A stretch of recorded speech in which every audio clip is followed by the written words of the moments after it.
ಅಡಿಯಾರ್ ದಿನಾಚರಣೆಯ ಈ ಕಾರ್ಯಕ್ರಮಕ್ಕೆ ಮತ್ತೊಮ್ಮೆ ತಮ್ಮನ್ನು ಸ್ವಾಗತಿಸುತ್ತೇನೆ.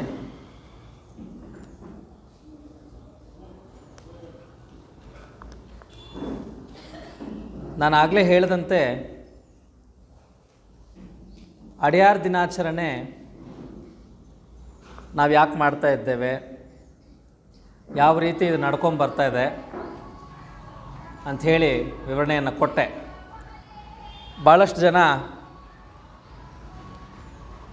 ನನ್ನ ಒಂದು ವಿವರಣೆ ಆದ ಮೇಲೆ ಬಂದು ಸೇರಿಕೊಂಡಿರೋದ್ರಿಂದ ಸಂಕ್ಷಿಪ್ತವಾಗಿ ನಿಮಗೆ ಹೇಳಬೇಕಂದ್ರೆ, ಅಡಿಯಾರ್ ದಿನಾಚರಣೆ ಫೆಬ್ರವರಿ 17ನೇ ತಾರೀಕು ಥಿಯಾಸಫಿಕಲ್ ಸೊಸೈಟಿಯ ಎಲ್ಲ ಲಾಡ್ಜ್ಗಳಲ್ಲಿ ಆಚರಣೆಯನ್ನು ಮಾಡ್ತಾ ಬಂದಿದ್ದೇವೆ. ಈ ದಿನ ಮುಖ್ಯವಾಗಿ ನಮ್ಮ ಸೊಸೈಟಿಯ ಕೇಂದ್ರ ಸ್ಥಾನವಾದಂಥ ಅಡಿಯಾರ್ ಕ್ಷೇತ್ರ ಏನಿದೆ ಅದರ ಒಂದು ಬೆಳವಣಿಗೆಗೆ ನಮ್ಮೆಲ್ಲರ ಭಾವನೆಯನ್ನು, ಸಂಕಲ್ಪಗಳನ್ನು ಹಾಗೂ ಆರ್ಥಿಕ ಸಹಾಯವನ್ನು ಸಹ ಕೊಡುವ ಒಂದು ದಿನ. ಈ ದಿನವನ್ನೇ ಯಾಕೆ ಆಯ್ಕೆ ಮಾಡಿಕೊಂಡ್ರು ಅಂತಂದರೆ, ಈ ದಿನ ನಮ್ಮ ಮೊದಲನೇ ಅಧ್ಯಕ್ಷರಾದಂಥ ಎಚ್.ಎಸ್. ಆಲ್ಕಾಟ್ರವರು ಸ್ಥೂಲ ದೇಹವನ್ನು ತ್ಯಾಗ ಮಾಡಿದ ದಿನ ಮತ್ತು 16ನೇ ಶತಮಾನದಲ್ಲಿ ಜಾರ್ಡಾನೋ ಬ್ರೂನೋ ಅಂತ ಒಬ್ಬ ದಾರ್ಶನಿಕ, ಆನಿ ಬೆಸೆಂಟ್ ಅವರ ಹಿಂದಿನ ಜನ್ಮದಲ್ಲಿ ಅವರ ಆತ್ಮ ಜಾರ್ಡಾನೋ ಬ್ರೂನೋ ಆಗಿ ಜನ್ಮ ತಾಳಿತ್ತು. ಅವರನ್ನು ಸಹ ಶಿಕ್ಷೆಗೆ ಒಳಪಡಿಸಿ ಸುಟ್ಟು ಹಾಕಿದಂಥ ದಿನ. ಮತ್ತು ಯೋಗಿ ಲೆಡ್ಬಿಟರ್ ಅವರು ಹುಟ್ಟಿದ ದಿನ 17 ಫೆಬ್ರವರಿ. ಮತ್ತು ಅದಾದ ಮೇಲೆ ಜೆ. ಕೃಷ್ಣಮೂರ್ತಿಯವರು ಸಹ ಅವರು ಈ ಇಹಲೋಕವನ್ನು ತ್ಯಜಿಸಿದಂಥ ದಿನ. ಈ 4 ಘಟನೆಗಳು ಫೆಬ್ರವರಿ 17 ಸಂಭವಿಸಿರೋದರಿಂದ ಈ ದಿನವನ್ನು ಅಡಿಯಾರ್ ದಿನವೆಂದು ಆಚರಣೆ ಮಾಡಿ, ಈ 4 ಮಹನೀಯರ ಬಗ್ಗೆ 15 ನಿಮಿಷ ಈಗ ಏನು ಸಹೋದರಿಯರು ಅವರ ವಿಚಾರಗಳನ್ನು ಹಂಚಿಕೊಂಡ್ರು. ಪ್ರತಿ ವರ್ಷ ಆ ವಿಚಾರಗಳನ್ನು ಹಂಚ್ಕೊಳ್ಳೋದು ರೂಢಿ. ಯಾಕೆ ಅಂತಂದರೆ, ಪ್ರತಿ ವರ್ಷ ಯಾರೋ ಒಬ್ಬರು ಹೊಸಬ್ರು ಸದಸ್ಯರಿರ್ತಾರೆ, ಅವರಿಗೆ ಈ ಮಹನೀಯರ ಬಗ್ಗೆ ಹೇಳಿದಂತಾಗುತ್ತೆ ಅಂಥೇಳಿ ಇದನ್ನು ಪ್ರತಿ ವರ್ಷ ನಾವು ಮಾಡ್ಕೊಂಡು ಬರ್ತಾ ಇದ್ದೇವೆ. ಅದರ ಜೊತೆಗೆ ಅಡಿಯಾರ್ ದಿನದ ಮಹತ್ವದ ಜೊತೆಗೆ ಈ ಮಹನೀಯರ ಬಗ್ಗೆ ಮಾತಾಡೋದರ ಜೊತೆಗೆ ಒಂದು ಭಾಷಣವನ್ನು, ಥಿಯಾಸಫಿ ಅಂದರೆ ಏನು ಅನ್ನೋದನ್ನು ಅರ್ಥ ಮಾಡ್ಕೊಳ್ಳೋದಕ್ಕೆ ಒಂದು ಭಾಷಣವನ್ನು ಸಹ ನಾವು ಇಟ್ಕೊಂಡಿರ್ತೇವೆ. ಇದು ಕೇವಲ ಹೊಸೊಬ್ಬರಿಗೆ, ಹೊಸ ಸದಸ್ಯರಿಗೆ ಥಿಯಾಸಫಿಯನ್ನು ಅರ್ಥ ಮಾಡ್ಕೊಳ್ಳೋದಕ್ಕೆ, ಥಿಯಾಸಫಿ ಅಂದರೆ ಏನು ಅಂತ ಸಮಗ್ರವಾಗಿ ತಿಳ್ಕೊಳ್ಳೋದಕ್ಕೆ, ಅದರಲ್ಲಿ ಯಾವ್ಯಾವ ವಿಚಾರಗಳು ಅವರಿಗೆ ಇಷ್ಟ ಆಗುತ್ತೋ ಆ ವಿಚಾರಗಳನ್ನು ಮತ್ತೆ ಆಳವಾಗಿ ಅಧ್ಯಯನ ಮಾಡೋದಕ್ಕೆ ಒಂದು ಅವಕಾಶವನ್ನು ಮಾಡಿಕೊಡೋದಕ್ಕೆ ನಾವು ಈ ಒಂದು ಭಾಷಣವನ್ನು ಇಟ್ಕೊಂಡಿರ್ತೇವೆ. ಈಗ ಇವತ್ತು ನಾನು ಆಯ್ಕೆ ಮಾಡಿಕೊಂಡಿರ್ತಕ್ಕಂಥ ವಿಚಾರ ಥಿಯಾಸಫಿಯ ನಕ್ಷೆ ಅಥವಾ ನಕಾಶೆ.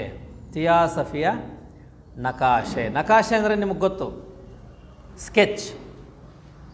ಎ ಸ್ಕೆಚ್ ಆಫ್ ಥಿಯಾಸಫಿ ಅಂತ ಇಂಗ್ಲೀಷಲ್ಲಿ ಮೇಡಮ್ ಬೆಸೆಂಟ್ ಅವರು ಮಾಡಿದಂಥ ಒಂದು ಭಾಷಣ. ಡಾಕ್ಟರ್ ಆನಿ ಬೆಸೆಂಟ್ ಅವರು ಮಾಡಿದಂಥ ಒಂದು ಭಾಷಣ, ಎ ಸ್ಕೆಚ್ ಆಫ್ ಥಿಯಾಸಫಿ. ಅದನ್ನು ಇವತ್ತು ನಾನು ನಿಮ್ಮ ಜೊತೆ ಹಂಚ್ಕೊತಾ ಇದ್ದೇನೆ.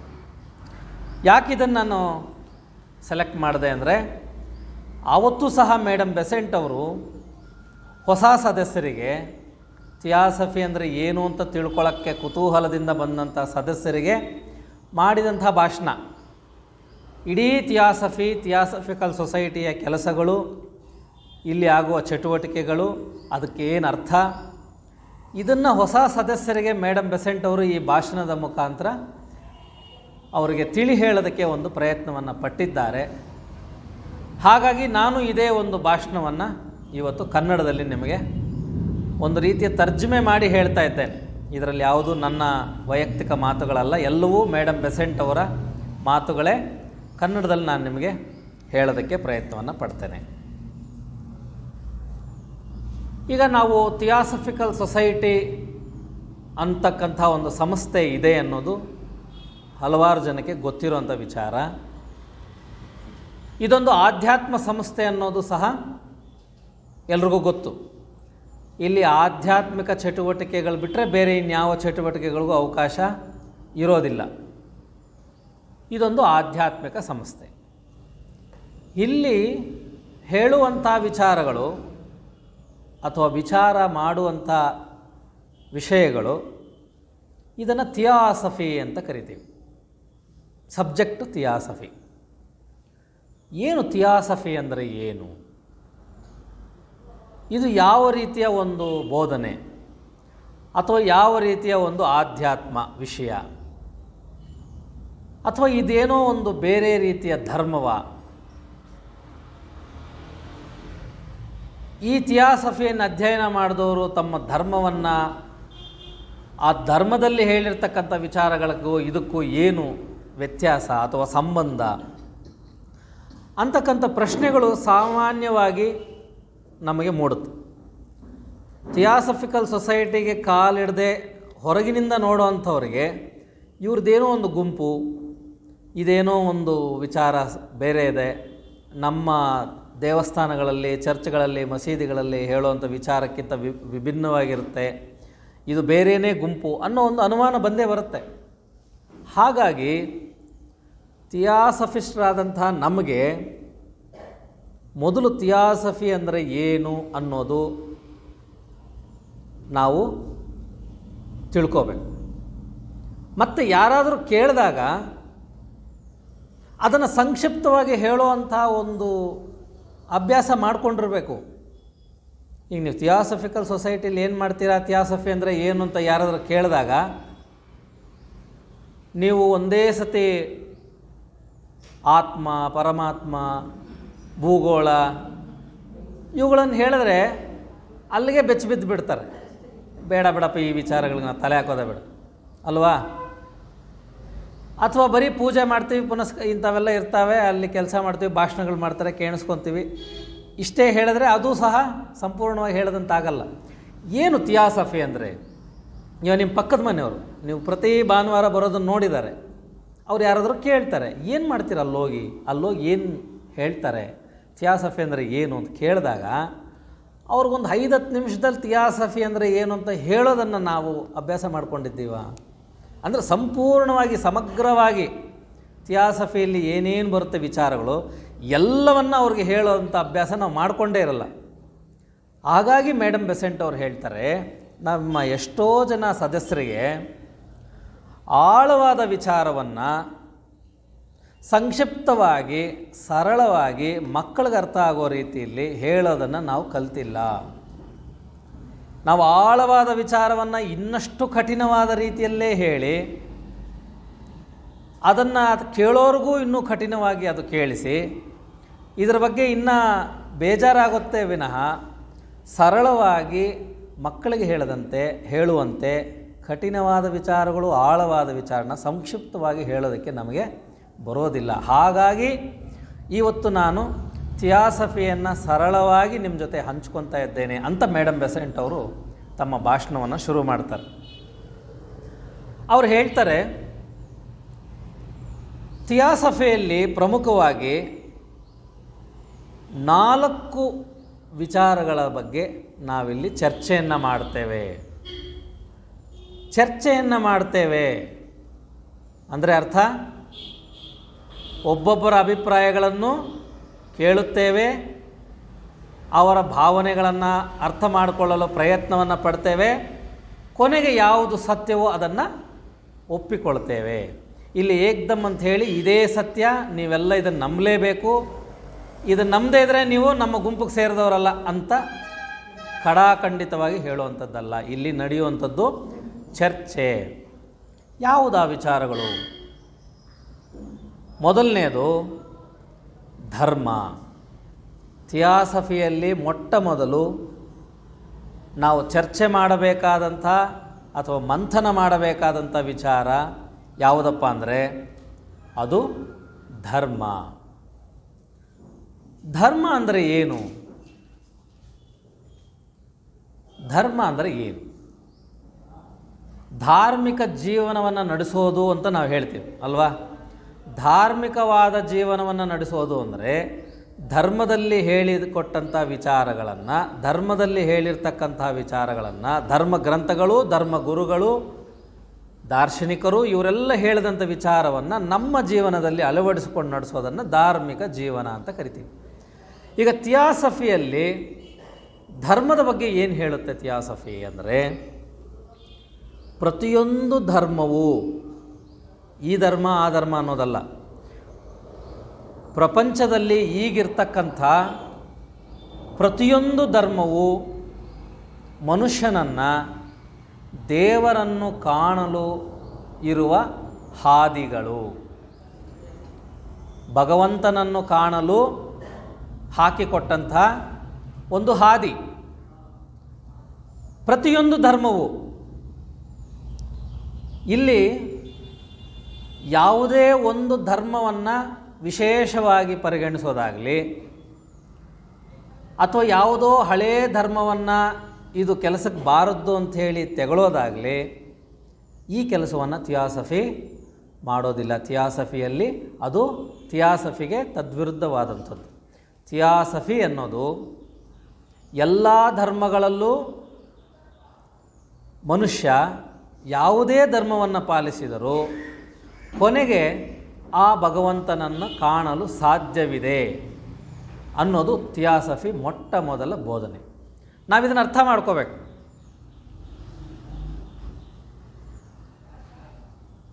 ಆಗಿನ ಕಾಲದಲ್ಲಿ ಸಾಮಾನ್ಯವಾಗಿ ಏನು ಹೇಳ್ತಿದ್ರು ಅಂತಂದರೆ, ಧರ್ಮವನ್ನು ಅರ್ಥ ಮಾಡ್ಕೊಂಡೇ ಇರೋಂಥವ್ರು ಅಥವಾ ಧರ್ಮವನ್ನು ವಿರುದ್ಧ ಮಾಡೋವಂಥವ್ರು, ವಿರೋಧಿಸುವಂಥವ್ರು, ಅವರು ಒಂದೇ ಮಾತು ಹೇಳ್ತಾಯಿದ್ರು, ಮನುಷ್ಯನಿಗೆ ತನ್ನ ಪಂಚೇಂದ್ರಿಯಗಳ ಒಂದು ಶಕ್ತಿ ಎಷ್ಟಿದೆಯೋ ಅಷ್ಟು ಮಾತ್ರ ಗ್ರಹಿಸಲು ಸಾಧ್ಯ. ಮನುಷ್ಯನ ಗ್ರಹಿಕೆ ಅವನ ಪಂಚೇಂದ್ರಿಯಗಳ ಶಕ್ತಿಗೆ ಸೀಮಿತವಾಗಿದೆ. ಅಂದರೆ ಅವನು ಕಣ್ಣಿಂದ ಏನು ನೋಡೋಕ್ಕೆ ಸಾಧ್ಯವೋ ಅದನ್ನು ಮಾತ್ರ ಗ್ರಹಿಸಲು ಸಾಧ್ಯ, ಕಿವಿಯಿಂದ ಏನು ಕೇಳಿಸ್ಕೊತಾನೋ ಅಷ್ಟು ಮಾತ್ರ ಅವನಿಗೆ ಕೇಳಿಸಲು ಸಾಧ್ಯ, ಅವನ ಸ್ಪರ್ಶ, ರುಚಿ, ವಾಸನೆ ಇವುಗಳೆಲ್ಲವನ್ನು ಬಳಸಿಕೊಂಡು ತನ್ನ ಸುತ್ತಮುತ್ತಲಿನ ಪ್ರಪಂಚವನ್ನು ಅರಿಯೋದಕ್ಕೆ ಅಷ್ಟೇ ಸಾಧ್ಯ. ಅದಕ್ಕೆ ಮೀರಿದಂತಹ ವಿಚಾರಗಳು ಅವನಿಗೆ ಗ್ರಹಿಸಲು ಸಾಧ್ಯವಿಲ್ಲ, ನೋಡಲು ಸಾಧ್ಯವಿಲ್ಲ.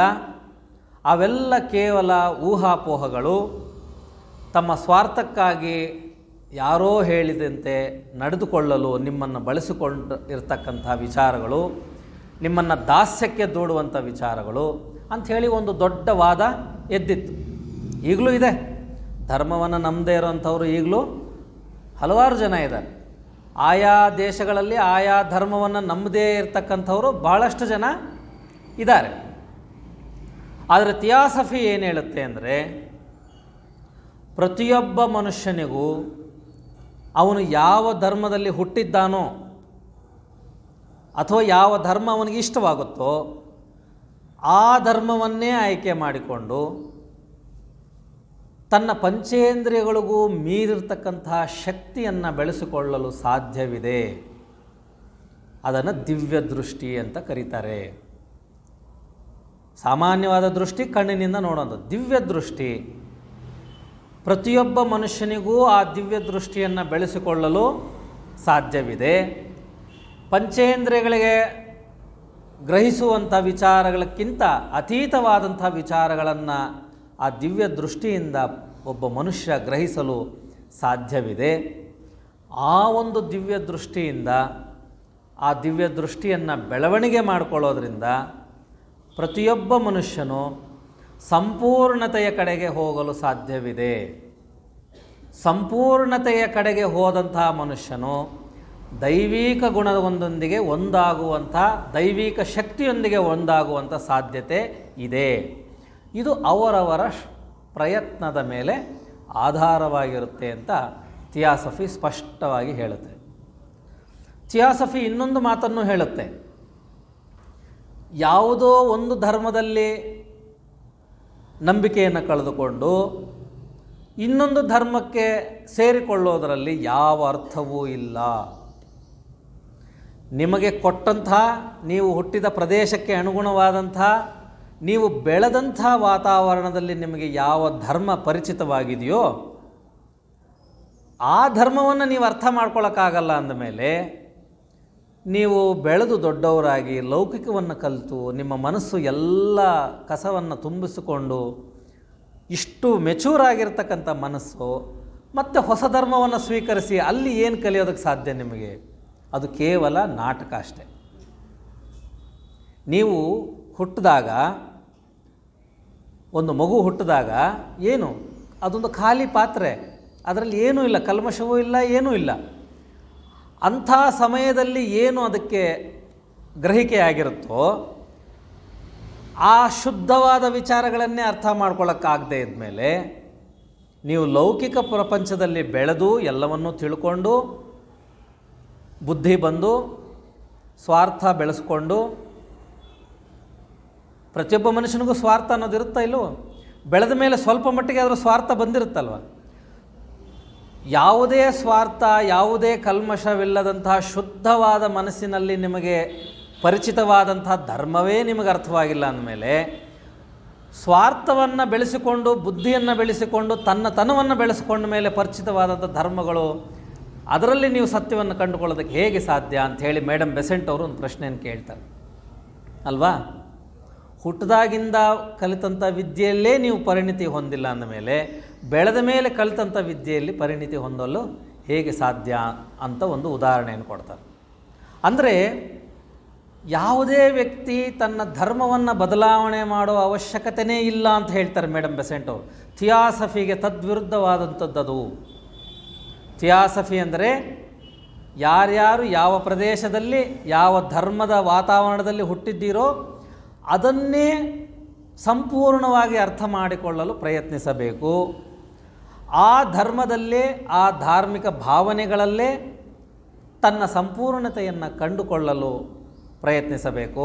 ಆ ದೈವಿಕ ಶಕ್ತಿಯನ್ನು ಸಾಕ್ಷಾತ್ಕರಿಸಲು ಪ್ರಯತ್ನಿಸಬೇಕು ಮತ್ತು ಪ್ರಯತ್ನಿಸಬಹುದು ಅಂತ ಹೇಳ್ತಾರೆ. ಇನ್ನೊಂದು ಹೆಜ್ಜೆ ಮುಂದುವರೆದು ಥಿಯಾಸಫಿಯಲ್ಲಿ ಏನು ಹೇಳ್ತಾರೆ ಅಂದರೆ,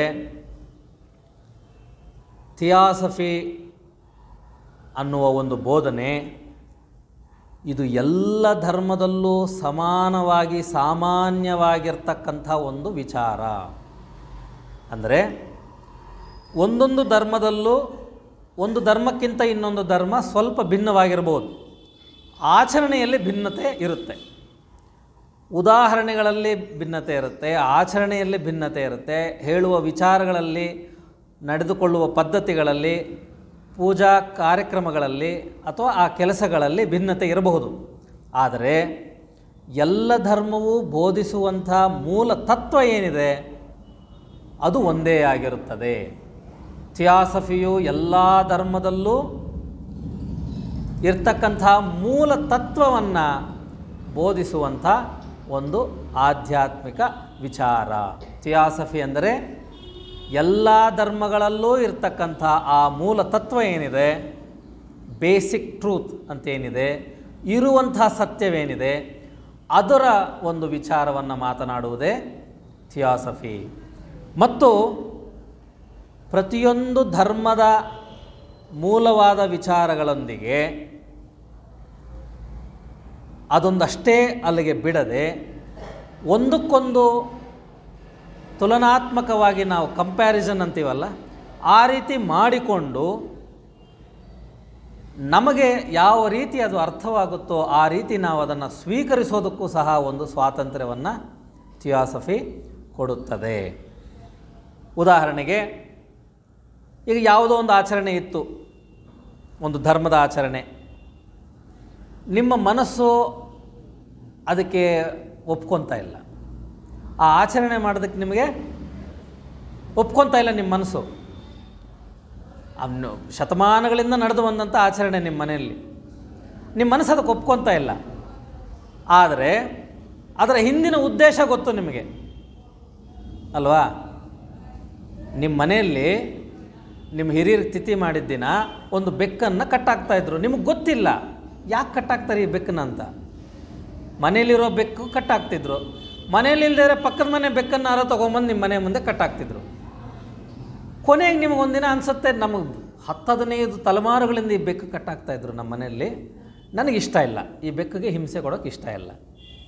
ನಿಮಗದ್ರ ವಿಚಾರ ಅರ್ಥ ಆಗೋಗಿದೆ.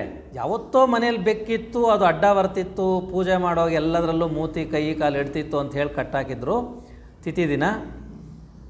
ಇವತ್ತು ಅದನ್ನು ಇಲ್ಲದೇ ಇರೋ ಬೆಕ್ಕು ಇದ್ದರೂ ಪಕ್ಕದ ಮನೆಯಿಂದ ತಂದು ಕಟ್ಟಾಕ್ತಾ ಇದ್ದೀವಿ, ಇದು ತಪ್ಪು ಅಂಥೇಳಿ ನಿಮಗೆ ಅನ್ನಿಸ್ತು.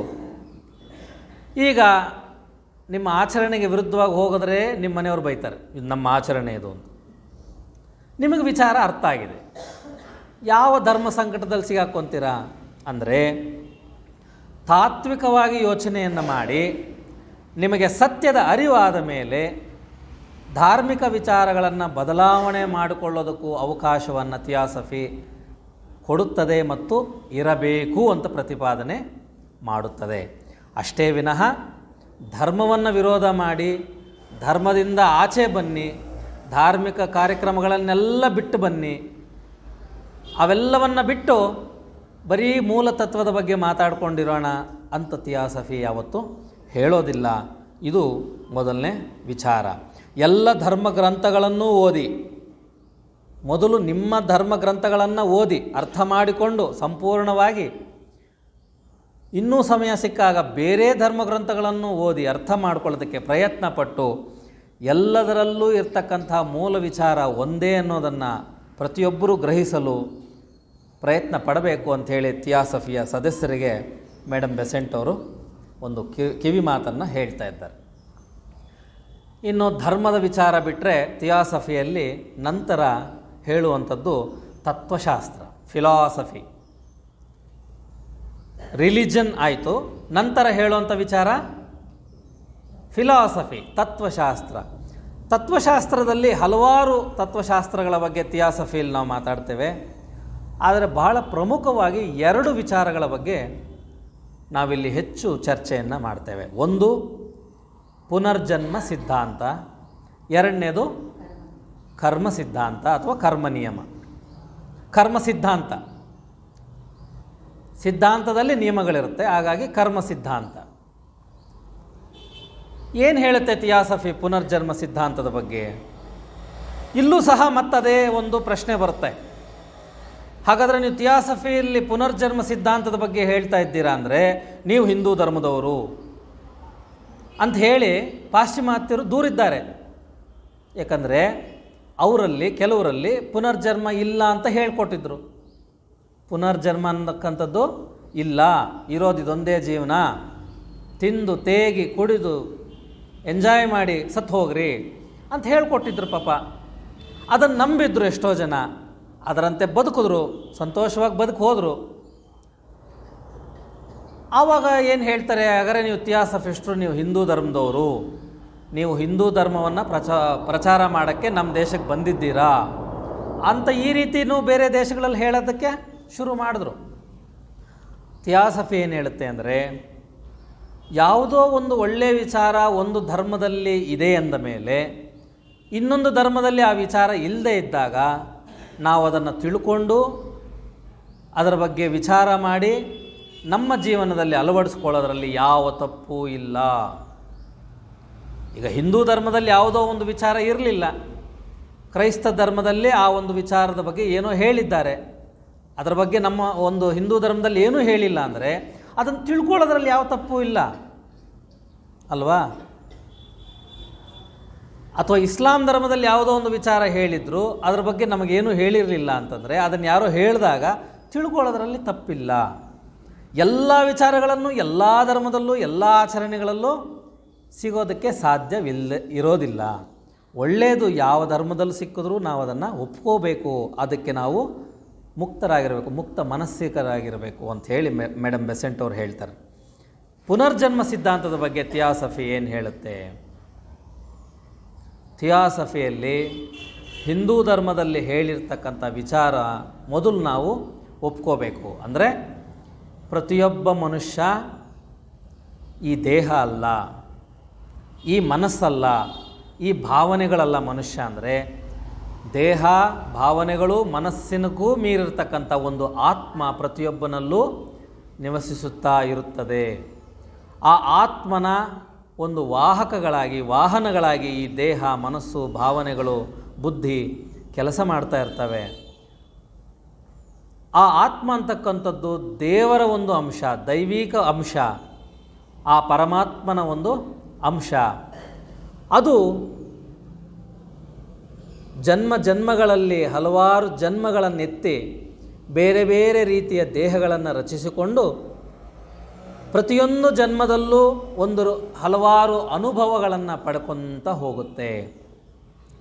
ಪ್ರತಿ ಜನ್ಮದಲ್ಲೂ ಪಡ್ಕೊಂಡಂಥ ಅನುಭವಗಳನ್ನು ಅನುಭಾವವಾಗಿ ಅದು ಸ್ವೀಕರಿಸುತ್ತೆ. ಅಂದರೆ ಪಾಠ, ಯಾವುದೋ ಒಂದು ಅನುಭವ ಅಂದರೆ ಎಕ್ಸ್ಪೀರಿಯನ್ಸ್. ಒಂದು ಎಕ್ಸ್ಪೀರಿಯನ್ಸ್ ಆಯಿತು ನಮಗೆ. ಆಟೋಲ್ಲಿ ಬರ್ತಿದ್ದೆ, ಇವತ್ತು ಟ್ರೈನಲ್ಲಿ ಬರ್ತಿದ್ದೆ, ಪಕ್ಕದಲ್ಲಿ ಯಾರೋ ಒಬ್ಬ ಬಿಹಾರಿ ಕೂತಿದ್ದ, ಅವನ ಜೊತೆ ಒಂದು ಅನುಭವ ಆಯಿತು ನನಗೆ. ಅದರಿಂದ ಒಂದು ಪಾಠ ಕಲಿತೆ. ಆ ಪಾಠ ನನಗೆ ಅನುಭವವಾಗಿ ನನ್ನಲ್ಲಿ ಉಳ್ಕೊಂಬಿಡುತ್ತೆ. ಇವತ್ತು ಟ್ರೈನಲ್ಲಿ ಬರ್ತಾ 1 ಅವರ್ ನನ್ನ ಪಕ್ಕದಲ್ಲಿ ಒಬ್ಬ ಬಿಹಾರ್ ಹೋಗುವಂಥ ಒಬ್ಬ ಪೇಂಟರ್, ಅಂದರೆ ಪೇಂಟ್ ಹಾಕುವಂಥ ವ್ಯಕ್ತಿ ಕೂತಿದ್ದ. 1 ಅವರ್ ನನ್ನ ಜೊತೆ ಮಾತಾಡ್ಕೊಂಡು ಬಂದ. ಅದೊಂದು ಅನುಭವ ಅಷ್ಟೇ. ಅದು ಅನುಭವವಾಗಿ ಬಿಟ್ಟುಬಿಟ್ರೆ ಮುಗೀತು, ವೇಸ್ಟು. ಅದರಿಂದ ನಾನು ಏನಾದರೂ ಪಾಠ ಕಲಿತು ನಾನು ಅದನ್ನು ಮನಸ್ಸಿಗೆ ಹಾಕ್ಕೊಂಡಾಗ ಅದು ಅನುಭವವಾಗುತ್ತದೆ. ಹಾಗೆ ಪ್ರತಿಯೊಂದು ಆತ್ಮವು ಹಲವಾರು ಜನ್ಮಗಳಲ್ಲಿ, ಪ್ರತಿ ಜನ್ಮಗಳಲ್ಲೂ ಹಲವಾರು ರೀತಿಯ ಅನುಭವಗಳನ್ನು ಪಡೆದುಕೊಂಡು ಅನುಭಾವವನ್ನು ಪಡೆದು ಕೊನೆಗೆ ತಾನು ಆ ದೈವಿಕ ಅಂಶವೆಂದು ಅರಿತು ಆ ಪರಮಾತ್ಮನಲ್ಲಿ ಒಂದಾಗುವ, ಲೀನವಾಗುವ ಅಥವಾ ಸಾಕ್ಷಾತ್ಕರಿಸುವಂಥ ಹಾದಿಯ ಕಡೆ ಪ್ರಯಾಣವನ್ನು ಬೆಳೆಸುತ್ತದೆ. ಇದು ಹಿಂದೂ ಧರ್ಮದಲ್ಲಿ ಹೇಳಿರ್ತಕ್ಕಂಥ ವಿಚಾರ. ಇದು ಬೇರೆ ಯಾವ ಧರ್ಮದಲ್ಲೂ ಇದ್ರ ಬಗ್ಗೆ ಹೇಳಿಲ್ಲ. ಇದನ್ನು ಥಿಯಾಸಫಿ ಸಂಪೂರ್ಣವಾಗಿ ಸ್ವೀಕರಿಸಿ ಥಿಯಾಸಫಿಕಲ್ ಸೊಸೈಟಿಯಲ್ಲಿ ಪುನರ್ಜನ್ಮ ಸಿದ್ಧಾಂತದ ಬಗ್ಗೆ ಹೆಚ್ಚು ಚರ್ಚೆಯನ್ನು ಮಾಡೋದಕ್ಕೆ ಪ್ರೋತ್ಸಾಹವನ್ನು ಕೊಡ್ತಾರೆ. ಇನ್ನು ಈ ಪುನರ್ಜನ್ಮ ಸಿದ್ಧಾಂತ ಇದು ಯಾಕೆ ತಿಳ್ಕೋಬೇಕು ನಾವು ಅಂತಂದರೆ, ಪ್ರತಿಯೊಬ್ಬ ಮನುಷ್ಯನಿಗೂ ತನ್ನ ಜೀವಿತಾವಧಿಯಲ್ಲಿ ಯಾವುದೋ ಒಂದು ಹಂತದಲ್ಲಿ ಒಂದು ಭಾವನೆ ಮೂಡುತ್ತೆ. ಏನು ಸಾಧನೆ ಮಾಡಿದೆ ನಾನು? ಹುಟ್ಟಿದೆ, ಬೆಳೆದೆ, ಸಂಪಾದನೆ ಮಾಡಿದೆ, ಮತ್ತೆ ಮಕ್ಕಳು ಮಾಡಿದ್ವಿ, ಅವರೂ ಬೆಳೀತಾ ಇದ್ದಾರೆ, ಇದೆಲ್ಲ ಆಯಿತು. ಇದಕ್ಕೆ ಏನು ಅರ್ಥ? ತಿಂದೆ, ಮಾಡಿದೆ, ಕೆಲಸ ಮಾಡಿದೆ, ಇಲ್ಲಿಂದ ಕಳೆದು ಹೋದೆ, ಇಷ್ಟೇನಾ ಜೀವನ ಅಂದರೆ? ಇದಕ್ಕೇನಾದ್ರು ಒಂದು ಅರ್ಥ ಇದೆಯಾ ಜೀವನಕ್ಕೆ? ನಾವು ಹುಟ್ಟಿದ್ದು ಏನಕ್ಕಾಗಿ? ಯಾವ ಕೆಲಸಕ್ಕಾಗಿ ನಾವು ಹುಟ್ಟಿದ್ವಿ? ನಮ್ಮಿಂದ ಏನು ಕೆಲಸ ಆಯಿತು? ಬೇರೆಯವರು ಮಾಡಿದಂಥ ಒಂದು ಕೆಲಸದಿಂದ ಪ್ರತಿಫಲವನ್ನು ನಾನು ಹೇಗೆ ಸ್ವೀಕರಿಸಿದ್ದೇನೆ? ನನ್ನಿಂದ ಬೇರೆಯವರಿಗೆ ಏನು ಪ್ರತಿಫಲವನ್ನು ಅಥವಾ ನನ್ನ ಕೆಲಸದಿಂದ ಬೇರೆಯವ್ರಿಗೆ ಏನು ಸಹಾಯ ಮಾಡೋದಕ್ಕೆ ಸಾಧ್ಯವಿದೆ? ಅದೇನಾ ಮುಖ್ಯ ಉದ್ದೇಶ ನಾನು ಹುಟ್ಟಿರೋದು? ಅಥವಾ ಇನ್ನೂ ಬೇರೆ ಏನಾದರೂ ಮುಖ್ಯ ಉದ್ದೇಶ ಇದೆಯಾ ಅನ್ನೋ ಒಂದು ಪ್ರಶ್ನೆ ಯಾವುದೋ ಒಂದು ಹಂತಕ್ಕೆ ಪ್ರತಿಯೊಬ್ಬರಿಗೂ ಮೂಡುವುದು ಖಂಡಿತ. ಈ ಒಂದು ಪ್ರಶ್ನೆಗೆ ಉದಾಹರಣೆಯ ಒಂದು ಉತ್ತರವಾಗಿ ಪುನರ್ಜನ್ಮ ಸಿದ್ಧಾಂತ ನಮಗೆ ಸಿಗುತ್ತೆ. ಪುನರ್ಜನ್ಮ ಸಿದ್ಧಾಂತವನ್ನು ಸಂಪೂರ್ಣವಾಗಿ ಅರ್ಥ ಮಾಡಿಕೊಂಡಾಗ ಪರಮಾತ್ಮ ಅಂದರೆ ಏನು, ಅವನಿಂದ ಹೊರಟು ಬಂದಂಥ ಈ ಅಂಶಗಳೇನು, ಪ್ರತಿಯೊಂದು ಅಂಶವೂ ಆತ್ಮಗಳಾಗಿ, ಜೀವಾತ್ಮಗಳಾಗಿ ಜನ್ಮಗಳಲ್ಲಿ ಹೇಗೆ ಸಂಸರಣೆಯಲ್ಲಿ ಮುಂದುವರಿಯುತ್ತದೆ, ಅವು ಹೇಗೆ ತಮ್ಮ ದೇಹಗಳ ರೂಪಗಳನ್ನು ರಚಿಸಿಕೊಂತು, ಮತ್ತು ಹೇಗೆ ಒಂದು ಗ್ರಹದಿಂದ ಇನ್ನೊಂದು ಗ್ರಹಕ್ಕೆ ಈ ಸಂಸರಣೆ ಮುಂದುವರಿಯುತ್ತೆ, ಮತ್ತು ಇಡೀ ಭೂಮಂಡಲದಲ್ಲಿ ಕಾಣ್ತಾ ಇರತಕ್ಕಂಥ ಭೌತಿಕ ವಸ್ತುಗಳೂ ಸಹ ಹೇಗೆ ಅದೇ ಪರಮಾತ್ಮನಿಂದ ಹೊರಹೊಮ್ಮಿದಂಥ ಚೈತನ್ಯದ ರೂಪಗಳಾಗಿವೆ. ಪರಮಾತ್ಮನಿಂದ ಹೊರಹೊಮ್ಮಿದ ಚೈತನ್ಯದ ರೂಪಗಳೇ ಭೌತಿಕ ರೂಪಗಳು, ಕಣ್ಣು ಕಾಣ್ತಾ ಇರೋ ರೂಪಗಳು. ಅದರಲ್ಲಿ ಕಣ್ಣಿಗೆ ಕಾಣದೇ ನಿವಸಿಸುತ್ತಾ ಇರುವ ಚೈತನ್ಯವೂ ಆ ಪರಮಾತ್ಮನ ಭಾಗವೇ. ಇದು ಜನ್ಮಗಳನ್ನು ಹೇಗೆ ಪಡೆಯುತ್ತೆ, ರೂಪಗಳನ್ನು ಹೇಗೆ ಪಡ್ಕೊಳ್ಳುತ್ತೆ? ಈ ಮಾನವನ ದೇಹ ರಚನೆ ಆಗಬೇಕು ಅಂದರೆ, ಈ ರೂಪ ಪಡಿಬೇಕು ಅಂದರೆ, ಈ ಒಂದು ಸಂಸರಣೆಯಲ್ಲಿ ಭೂಮಿ ಮೇಲೆ ಈ ದೇಹಗಳ ಸಂಸರಣೆ ಹೇಗೆ ಆಗ್ತಾ ಬಂತು? ಸಣ್ಣ ಪ್ರಾಣಿಯಿಂದ ಹಿಡಿದು ಖನಿಜಗಳಿಂದ ಹಿಡಿದು ಸಸ್ಯಗಳು, ಪ್ರಾಣಿಗಳು, ಮನುಷ್ಯ ಹೇಗಾದ?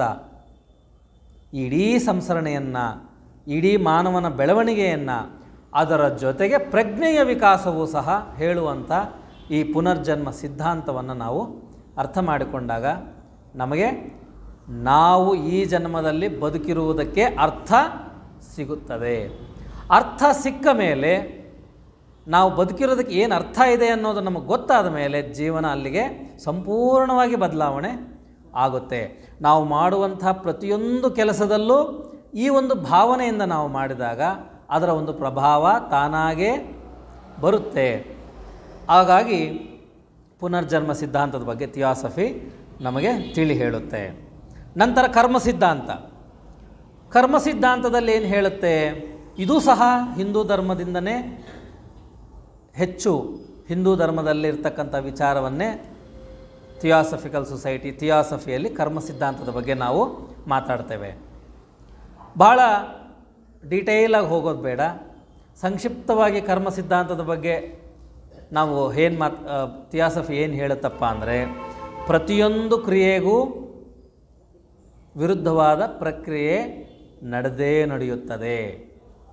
ಈ ಪ್ರಕೃತಿ ಆಗಿರೋದೇ ಆ ರೀತಿ, ಪ್ರಕೃತಿಯ ರಚನೆಯೇ ಆ ರೀತಿ. ಈ ಪ್ರಕೃತಿಯ ರಚನೆಯಲ್ಲಿ ಭೌತಿಕವಾದ ಪ್ರಕೃತಿ ಬಗ್ಗೆ ಹೇಳ್ತಾ ಇದ್ದೇನೆ. ಪ್ರತಿಯೊಂದು ಕ್ರಿಯೆಗೂ ತನ್ನದೇ ಆದಂಥ ಪ್ರತಿಕ್ರಿಯೆ ಹೇಗೆ ಸ್ವೀಕರಿಸುತ್ತದೆಯೋ ಹಾಗೆ ಆಧ್ಯಾತ್ಮಿಕತೆಯಲ್ಲೂ ಸಹ, ಅಂತರಂಗ ಜೀವನದಲ್ಲೂ ಸಹ ಅಥವಾ ಸೂಕ್ಷ್ಮ ಲೋಕಗಳಲ್ಲೂ ಸಹ ಪ್ರತಿಯೊಂದು ಕ್ರಿಯೆಗೆ ಪ್ರತಿಕ್ರಿಯೆ ಅದನ್ನು ನೀವು ಎದುರಿಸಲೇಬೇಕಾಗುತ್ತದೆ.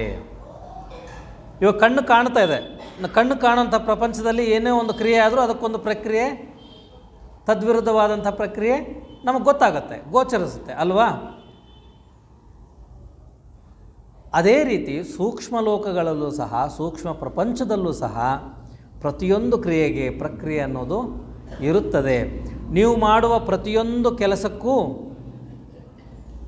ಅದಕ್ಕೆ ಉಂಟಾಗುವಂಥ ಪ್ರಕ್ರಿಯೆಗಳನ್ನು ನೀವು ಎದುರಿಸಲೇಬೇಕಾಗುತ್ತದೆ. ತಪ್ಪಿಸ್ಕೊಂಡೆ ಅಂಥೇಳಿ ನೀವು ಏನೇ ಅಂದ್ಕೊಂಡ್ರೂ ಸೂಕ್ಷ್ಮ ಲೋಕಗಳಲ್ಲಿ ಅದರಿಂದ ತಪ್ಪಿಸ್ಕೊಳ್ಳೋದಕ್ಕೆ ಸಾಧ್ಯವಿಲ್ಲ. ಅದನ್ನು ಸವಿಸದೆ, ಅದನ್ನು ದಾಟದೆ ಮುಂದೆ ಹೋಗಲು ಸಾಧ್ಯವಿಲ್ಲ. ಮತ್ತು ಪ್ರತಿಯೊಂದು ಅನುಭವದಿಂದ ನಾವು ಪಾಠವನ್ನು ಕಲಿಯಬೇಕಾಗುತ್ತದೆ. ನಾನಾಗಲೇ ಹೇಳಿದೆ, ಅನುಭವವನ್ನು ಪಡ್ಕೋಬೇಕಾಗತ್ತೆ. ನಾವು ಯಾವುದೇ ಒಂದು ಅನುಭವದಿಂದ ಪಾಠವನ್ನು ಕಲಿಯದೇ ಇದ್ದರೂ ಅದು ಪೆಂಡಿಂಗಾಗಿ ಉಳಿಯುತ್ತೆ ವಿನಃ ಮುಂದಕ್ಕೆ ಹೋಗೋದಕ್ಕೆ ಸಾಧ್ಯವಿಲ್ಲ. ಮತ್ತೆ ಮತ್ತೆ ಮತ್ತೆ ಆ ಅನುಭವಗಳು ಮತ್ತಿನ್ಯಾವುದಾದ್ರೂ ಜನ್ಮದಲ್ಲಾಗಲಿ ನಮ್ಮ ಎದುರಿಗೆ ಬಂದೇ ಬರುತ್ತೆ. ಅದರಿಂದ ನಾವು ಕಲಿಯಬೇಕಾದಂಥ ಪಡೆಯಬೇಕಾದಂಥ ಅನುಭವ ಪಡೆಯಲೇಬೇಕಾಗುತ್ತದೆ. ಇದು ಕರ್ಮ ಸಿದ್ಧಾಂತದ ಮೂಲ ವಿಚಾರಗಳು. ಮತ್ತು ಇನ್ನೊಂದು ವಿಚಾರ ಏನಂದರೆ, ಕರ್ಮ ಸಿದ್ಧಾಂತದಲ್ಲಿ ಕರ್ಮ ಅಂದರೆ ಡ್ಯೂಟಿ, ನಾವು ಮಾಡಲೇಬೇಕಾದ ಕೆಲಸ. ಕಣ್ಣಿಗೆ ಆ ಕ್ಷಣದಲ್ಲಿ ನಾವಿರ್ತಕ್ಕಂಥ ಪ್ರಪಂಚದಲ್ಲಿ, ನಾವು ಹುಟ್ಟಿರ್ತಕ್ಕಂಥ ಪರಿಸ್ಥಿತಿಗಳಲ್ಲಿ, ನಾವು ಕಟ್ಟಿಕೊಂಡಂಥ ಈ ಸಂಸಾರದಲ್ಲಿ ನಮ್ಮಿಂದ ಆಗಬೇಕಾದಂಥ ಕರ್ತವ್ಯಗಳು, ನಮ್ಮಿಂದ ನಡೆಯಬೇಕಾದ ಕೆಲಸಗಳನ್ನು ನಾವು ಪೂರ್ಣಗೊಳಿಸದೇ ಹೋದರೆ ಅದೂ ಸಹ ನಮ್ಮ ಬೆಳವಣಿಗೆಗೆ ಸಹಾಯ ಮಾಡೋದಿಲ್ಲ ಅಥವಾ ತೊಡಕಾಗುತ್ತದೆ. ಮತ್ತೆ ಮತ್ತೆ ನಾವು ಅದೇ ಪರಿಸ್ಥಿತಿಯಲ್ಲಿ ಮತ್ತೆ ಆ ಒಂದು ಕೆಲಸವನ್ನು ನಿಭಾಯಿಸಲು ಮತ್ತೆ ನಾವು ಬರಲೇಬೇಕಾಗುತ್ತದೆ. ಹಾಗಾಗಿ ಯಾವುದೇ ಕೆಲಸವನ್ನು ನಾವು ಆ ಜವಾಬ್ದಾರಿಯಿಂದ ಓಡಿ ಹೋಗೋದಾಗಲಿ, ವಿಮುಖವಾಗೋದಾಗಲಿ ಮಾಡುವಂತಿಲ್ಲ. ಮತ್ತು ಇಲ್ಲಿ ಪಾಪಕರ್ಮಗಳು ಮತ್ತು ಸತ್ಕರ್ಮಗಳ ಬಗ್ಗೆ ಕರ್ಮ ಸಿದ್ಧಾಂತದಲ್ಲಿ ನಮಗೆ ಹೇಳ್ತಾರೆ. ಸತ್ಕರ್ಮಗಳು ಅಂದರೆ ನಾವು ಮಾಡಿದಂಥ ಒಳ್ಳೆಯ ಕೆಲಸಗಳು, ಪಾಪಕರ್ಮಗಳು ಅಂದರೆ ನಾವು ಮಾಡಿದಂಥ ಕೆಟ್ಟ ಕೆಲಸಗಳು ಅಲ್ವಾ? ಹಾಗಾದರೆ ಪಾಪಕರ್ಮಗಳು ಯಾವುದು ಕೆಟ್ಟ ಕೆಲಸ ಅಂತ ಅಂದ್ಕೊತೀವಿ ನಾವು? ಪ್ರಕೃತಿಗೆ ವಿರುದ್ಧವಾದಂಥ, ಪ್ರಕೃತಿಯ ನಿಯಮಗಳಿಗೆ ವಿರುದ್ಧವಾದಂಥ ಎಲ್ಲ ಕೆಲಸಗಳು ಪಾಪಕರ್ಮಗಳೇ. ಹಾಗಾದರೆ ಪ್ರಕೃತಿ ಅಂದರೆ ಬರೀ ಸ್ಥೂಲ ಪ್ರಕೃತಿ ಅಷ್ಟೇನಾ? ಕಣ್ಣು ಕಾಣ್ತಾ ಇರ್ತಕ್ಕಂಥ ಪ್ರಕೃತಿ ಅಷ್ಟೇನಾ? ಸೂಕ್ಷ್ಮ ಪ್ರಕೃತಿಗಳು ಸೇರುತ್ತವೆ. ಕಣ್ಣಿಗೆ ಕಾಣದೇ ಇರತಕ್ಕಂಥ ಸೂಕ್ಷ್ಮ ಪ್ರಕೃತಿಗಳು, ನಾವೇನು ದೇವಲೋಕ, ಸ್ವರ್ಗ ಅಥವಾ ಇನ್ನೇನೋ ಒಂದು ಹೆಸರಿಟ್ಟು ಕರಿತೀವಿ, ಆ ಎಲ್ಲ ಪ್ರಕೃತಿಗಳಲ್ಲೂ ತನ್ನದೇ ಆದಂತಹ ನಿಯಮಗಳಿರುತ್ತವೆ. ಹೇಗೆ ಈ ಸ್ಥೂಲ ಪ್ರಪಂಚದಲ್ಲಿ ನಾವು ಹಾಕ್ಕೊಂಡಂಥ ನಿಯಮವನ್ನು ಮೀರಿದರೆ ನಮಗೊಂದು ಕೇಸ್ ಆಗುತ್ತೆ, ನಮ್ಮ ಮೇಲೆ ಅದಕ್ಕೊಂದು ಶಿಕ್ಷೆ ಅನ್ನೋದಿದೆಯೋ, ಹಾಗೆ ಪ್ರಕೃತಿಯ ನಿಯಮಗಳ ವಿರುದ್ಧ ಹೋದರೂ, ಯಾವುದೇ ಪ್ರಕೃತಿಯ ನಿಯಮದ ವಿರುದ್ಧ ಹೋದರೂ ಅದಕ್ಕೆ ತಕ್ಕಂತಹ ಶಿಕ್ಷೆಯನ್ನು ಅನುಭವಿಸಲೇ ಬೇಕಾಗುತ್ತದೆ. ಮತ್ತು ಈ ಪಾಪಕರ್ಮಗಳು ಎಂಥವು ಅಂದರೆ, ಇಂಥ ಒಂದು ಕೆಲಸ ಮಾಡಿದರೆ ಅದು ತಪ್ಪು, ಪ್ರಕೃತಿಯ ವಿರುದ್ಧ ಅಂತ ತಿಳಿಯದೇ ಮಾಡಿದಂಥದ್ದಲ್ಲ. ತಿಳಿದು ಇದರಿಂದ ಇಂಥ ಪರಿಣಾಮ ಉಂಟಾಗುತ್ತದೆ, ಅದು ತಪ್ಪು ಅಂತ ತಿಳಿದು ಮಾಡಿದಂಥ ಈ ಪಾಪಕರ್ಮಗಳಿಗೆ ನಾವು ಆ ಶಿಕ್ಷೆಯನ್ನು ಅನುಭವಿಸಲೇ ಬೇಕಾಗುತ್ತೆ. ಮತ್ತು ಯಾವ ರೀತಿ ಶಿಕ್ಷೆಗಳಿರುತ್ತವೆ ಅಂದರೆ, ನಾವು ಕತೆಗಳ ಮುಖಾಂತರ ಹೇಳಿದಂಥ ಶಿಕ್ಷೆಗಳಲ್ಲ. ಎಣ್ಣೆಯಲ್ಲಿ ಕಾಯಿಸ್ತಾರೆ, ಬರ್ರೆ ಹಾಕ್ತಾರೆ, ಇವಲ್ಲ. ಆತ್ಮಕ್ಕೆ ಅಥವಾ ಆ ಒಂದು ದೇಹಕ್ಕೆ ಮತ್ತು ಭಾವನೆಗೆ ಮತ್ತು ಮನಸ್ಸಿಗೆ ಅದು ತಪ್ಪು ಎಂದು ಅರಿವಾಗುವ ತನಕ ಆ ಅನುಭವಗಳೇ ಬರ್ತಾ ಇರತಕ್ಕಂಥ ಶಿಕ್ಷೆ. ಅರ್ಥವಾಯ್ತಾ? ಉದಾಹರಣೆಗೆ, ಈಗ ಒಂದು ಪೇಪರ್ ಕೊಟ್ಟು ಒಂದು ಚಾಪ್ಟರ್ ಓದಕ್ಕೆ ಹೇಳ್ತಾರೆ, ನಿಮ್ಗೆ ಅರ್ಥ ಆಗ್ತಾನೇ ಇರಲ್ಲ, ಆದರೂ ಓದಕ್ಕೆ ಹೇಳ್ತಾನೇ ಇರ್ತಾರೆ. ಅದೊಂಥರ ಶಿಕ್ಷೆ ತಾನೇ, ಮುಂದಕ್ಕೆ ಹೋಗಂಗಿಲ್ಲ, ಇದು ಅರ್ಥ ಆಗ್ತಿಲ್ಲ. ಅಂಥ ಒಂದು ಪರಿಸ್ಥಿತಿಯಲ್ಲಿ ಅದು ಅರ್ಥವಾಗುವ ತನಕ, ತಪ್ಪೆಂದು ಅರಿವಾಗುವ ತನಕ ಅನುಭವಗಳ ಶಿಕ್ಷೆ, ಅದೇ ರೀತಿಯ ಅನುಭವಗಳು ಮತ್ತೆ ಮತ್ತೆ ಮತ್ತೆ ಬಂದು ಅಲ್ಲಿಂದ ಮುಂದುವರಿಯಲು ಸಾಧ್ಯವಾಗುತ್ತದೆ.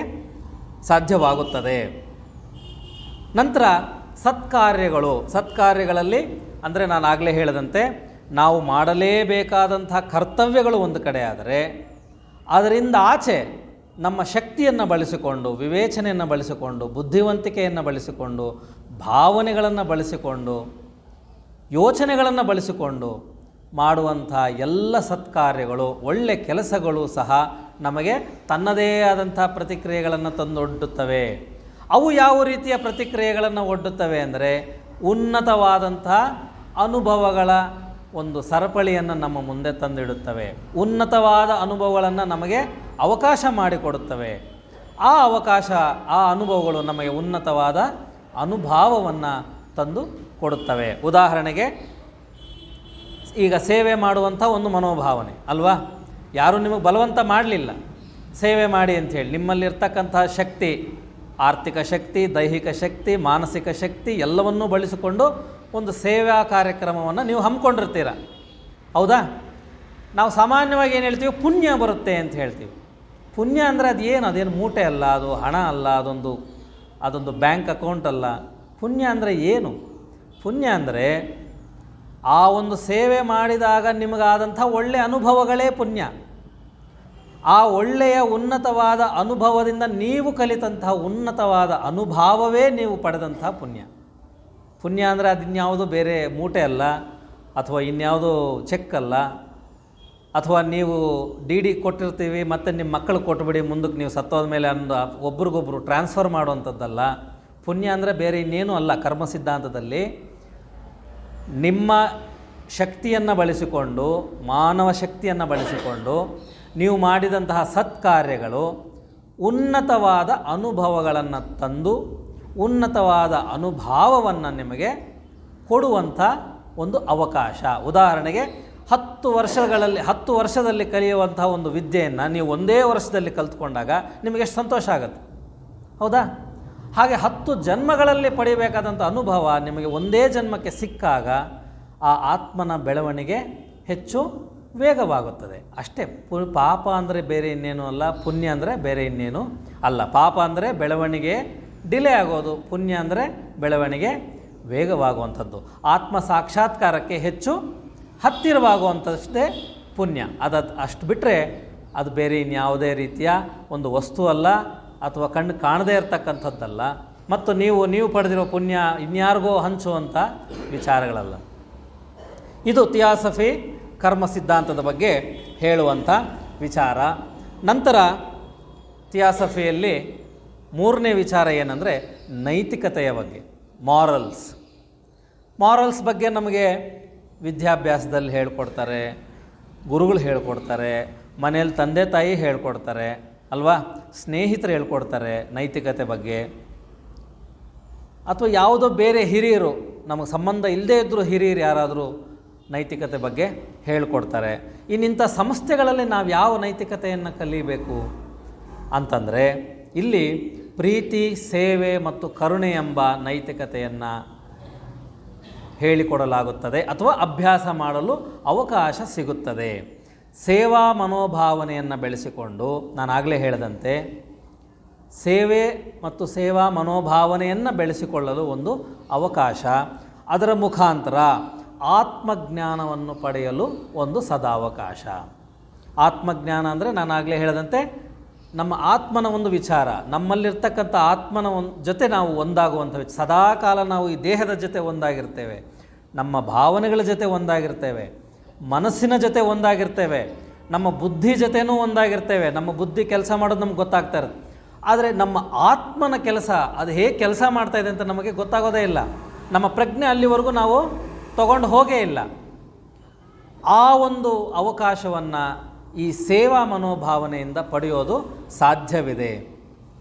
ಮತ್ತು ಕರ್ಮಯೋಗ ಅಂತ ಏನು ಭಗವದ್ಗೀತೆಯಲ್ಲಿ ಹೇಳಿದ್ದಾರೆ, ಕೆಲಸದಿಂದ ತಾನು ಮಾಡುವ ಕೆಲಸದಲ್ಲಿ ದೈವಿಕತೆಯನ್ನು ಕಾಣುವಂಥ ಒಂದು ಅವಕಾಶವನ್ನು ಥಿಯಾಸಫಿ ಮಾಡಿಕೊಡುತ್ತದೆ. ಮತ್ತು ಪ್ರೀತಿಯನ್ನು ಸಾರ್ವತ್ರಿಕಗೊಳಿಸುವಂಥ ಒಂದು ಅವಕಾಶ, ಇದು ಭಾಳ ಮುಖ್ಯ. ನೈತಿಕತೆಯಲ್ಲಿ, ಥಿಯಾಸಫಿಯಲ್ಲಿ ಪ್ರೀತಿಯನ್ನು ಸಾರ್ವತ್ರಿಕಗೊಳಿಸೋದು ಅಂದರೆ ಏನು? ಈಗ ಪ್ರೀತಿ ಅಂದರೆ ನಾವೇನು ಅನ್ಕೊತೀವಿ, ಅದು ವೈಯಕ್ತಿಕ ವಿಚಾರ ಅನ್ಕೊತೀವಿ. ನಾನು ನನ್ನ ಹೆಂಡತಿ, ನಾನು ನನ್ನ ಗಂಡನೊಂದಿಗೆ ಇರೋ ಪ್ರೀತಿ, ನಾನು ನನ್ನ ತಂದೆ ತಾಯಿಯೊಂದಿಗೆ ಇರುವ ಪ್ರೀತಿ, ಅಕ್ಕ ತಂಗಿಯರೊಂದಿಗೆ ಇರುವ ಪ್ರೀತಿ, ಮಕ್ಕಳೊಂದಿಗೆ ಇರುವ ಪ್ರೀತಿ, ಅಥವಾ ನಾನು ಮತ್ತು ಸ್ನೇಹಿತರೊಂದಿಗೆ ಇರೋ, ಇಲ್ಲಿ ಪ್ರತಿಯೊಂದು ಕಡೆ ನಾನು ಅನ್ನುವುದು ಕೇಂದ್ರವಾಗಿರುತ್ತೆ ಅಲ್ವಾ?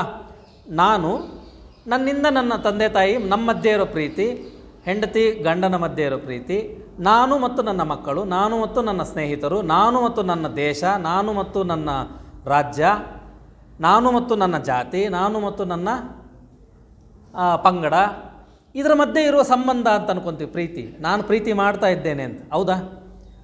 ಪ್ರೀತಿ ಅಂತಕ್ಕಂಥದ್ದು ನಾನು ಅನ್ನುವ ಕೇಂದ್ರ ಸ್ಥಾನದಿಂದ ವಿಮುಕ್ತವಾಗಿ, ಬಂಧನ ವಿಮುಕ್ತಗೊಳಿಸಿ ಸಾರ್ವತ್ರಿಕವಾಗುವಂಥದ್ದು. ಸಾರ್ವತ್ರಿಕವಾಗುವಂಥ ಪ್ರೀತಿ ಅಂದರೆ ಅಲ್ಲಿ ಯಾವುದೇ ಎರಡು ಆತ್ಮಗಳ ಮಧ್ಯೆ, ಅದು ನೀವಾಗಿರ್ಬೋದು ಅಥವಾ ಇನ್ನೊಂದಾಗಿರ್ಬೋದು, ಅದು ಒಂದು ಗಿಡ ಮತ್ತು ಒಂದು ಮನುಷ್ಯನಾಗಿರ್ಬೋದು, ಒಂದು ಕಲ್ಲು ಮತ್ತು ಒಂದು ಗಿಡವಾಗಿರ್ಬೋದು, ರೂಪಗಳ ಒಂದು ಅಂತರವಿಲ್ಲದೆ, ಮನುಷ್ಯನ ರೂಪ ಅಥವಾ ಗಿಡ, ನಾನು ಬೆಳೆಸಿದ ಗಿಡ ಅನ್ನೋದಿಲ್ಲದೆ, ಅಥವಾ ನಾನು ಪೂಜೆ ಮಾಡೋ ಕಲ್ಲು, ಸದಾ ನಾನು ಕಟ್ಕೊಂಡಿರ್ತೇನೆ ಅಲ್ವಾ? ಈ ರೂಪಗಳ ಒಂದು ಗೋಜಿಲ್ಲದೆ, ರೂಪಗಳ ಅವಶ್ಯಕತೆ ಇಲ್ಲದೆ, ಸಾರ್ವತ್ರಿಕವಾಗಿ ಪ್ರಕೃತಿಯಲ್ಲಿ, ಈಗ ಕಣ್ಣಿಗೆ ಕಾಣ್ತಾ ಇರತಕ್ಕಂಥ ಪ್ರಕೃತಿಯಲ್ಲಿ ಇರುವಂಥ ಪ್ರತಿಯೊಂದರ ಮಧ್ಯೆ ಇರತಕ್ಕಂಥ ಪ್ರೀತಿ, ಸಹಜವಾದ ಪ್ರೀತಿ. ಈ ಸಾರ್ವತ್ರಿಕ ಪ್ರೀತಿಯ ಬಗ್ಗೆ ನಾವು ಯೋಚನೆ ಮಾಡುವುದು, ಅದರಲ್ಲಿ ಒಂದಾಗುವುದು. ಅದರಲ್ಲಿ ಹಾಗಾದರೆ ನಮ್ಮ ಮನೆಯವರಿಲ್ಲ, ಅವರು ಇದ್ದಾರೆ. ನಮ್ಮ ಮನೆಯವ್ರನ್ನ ದ್ವೇಷ ಮಾಡಿ ಹೊರಗೆ ಬಂದು ಪ್ರೀತಿ ಮಾಡಿ ಅಂತೆಲ್ಲ ಹೇಳೋದು ಅಲ್ವಾ? ಪ್ರಕೃತಿ ಅಂದ ಮೇಲೆ ಒಂದು ಗಿಡ ಹೇಗಿದೆಯೋ, ಒಂದು ಕಲ್ಲು ಹೇಗಿದೆಯೋ, ಒಬ್ಬ ಯಾವುದೋ ಬೇರೆ ದೇಶದವನು ಹೇಗಿದ್ದಾನೋ ನಮ್ಮ ಮನೆಯವರು ಇದ್ದಾರಲ್ಲಿ ಅಲ್ವಾ? ಸಾಮಾನ್ಯವಾಗಿ ನಾವೇನು ಮಾಡ್ತೀವಿ, ನಮ್ಮ ಕುಟುಂಬ ಮತ್ತು ನಮ್ಮ ಪರಿಸರದಲ್ಲಿ ನಾವು ಮಾಡಬೇಕಾದಂಥ ಕರ್ತವ್ಯವನ್ನೇ ನಾವು ಪ್ರೀತಿ ಅಂತ ಅಂದ್ಕೊಂಡಿರ್ತೇವೆ. ಅದು ಪ್ರೀತಿಯಲ್ಲ, ಅದು ಕರ್ತವ್ಯ. ನೀನು ಮಾಡಬೇಕಾಗಿರೋ ಕೆಲಸ ಪ್ರೀತಿಯಿಂದ ಮಾಡ್ತಾ ಇದ್ಯಾ, ಫೈನ್, ಪ್ರೀತಿಯಿಂದ ಕೆಲಸ ಮಾಡ್ತಾ ಇದ್ಯಾ, ಅದು ನಿನ್ನ ಕರ್ತವ್ಯ. ನಿನ್ನ ಮಕ್ಕಳನ್ನು ಬೆಳೆಸೋದು ನಿನ್ನ ಕರ್ತವ್ಯ. ಪ್ರೀತಿಯಿಂದ ಬೆಳೆಸಿದ್ಯಾ, ಒಳ್ಳೆಯದು, ಅದು ಪ್ರೀತಿ ಅಂತ ಅಂದ್ಕೊತೀವಿ. ಪ್ರೀತಿ ಅಂತಕ್ಕಂಥದ್ದು ಕರ್ತವ್ಯಕ್ಕಿಂತ ಮೀರಿರುವಂಥದ್ದು. ನಿಮಗೆ ಯಾವ ಕರ್ತವ್ಯವೂ ಇಲ್ಲ, ನೀವು ಮಾಡೋ ಯಾವ ಕೆಲಸವೂ ಇಲ್ಲ, ಆದರೂ ಸಹ ಎಲ್ಲರಲ್ಲೂ ಇರ್ತಕ್ಕಂತಹ ಆ ಅಡಗಿರ್ತಕ್ಕಂತಹ ಒಂದು ಗುಪ್ತ ಪ್ರೇಮವನ್ನು, ಆ ಯೂನಿವರ್ಸಲ್ ಲವ್ ಅಂತ ಏನು ಕರಿತೀವಿ, ಅದನ್ನು ನಾವು ಗುರುತಿಸೋದಕ್ಕೆ ಸಾಧ್ಯವಾ? ಅದರೊಂದಿಗೆ ಒಂದಾಗುವಂಥ ಒಂದು ಅವಕಾಶವನ್ನು ಥಿಯಾಸಫಿಕಲ್ ಸೊಸೈಟಿ ಥಿಯಾಸಫಿ ನಮಗೆ ಮಾಡಿಕೊಡುತ್ತದೆ. ಇನ್ನು ಕೊನೆಯದಾಗಿ, ಈಗ ಧರ್ಮ ಆಯಿತು, ತತ್ವಶಾಸ್ತ್ರ ಆಯಿತು, ಮತ್ತು ತತ್ವಶಾಸ್ತ್ರ ಆದಮೇಲೆ ನೈತಿಕತೆ ಆಯಿತು. ಕೊನೆಯದಾಗಿ ವಿಜ್ಞಾನ, ನಾಲ್ಕನೇ ಬಹಳ ಪ್ರಮುಖವಾದ ವಿಚಾರ ವಿಜ್ಞಾನ. ಸಾಮಾನ್ಯವಾಗಿ ಏನಾಗುತ್ತೆ,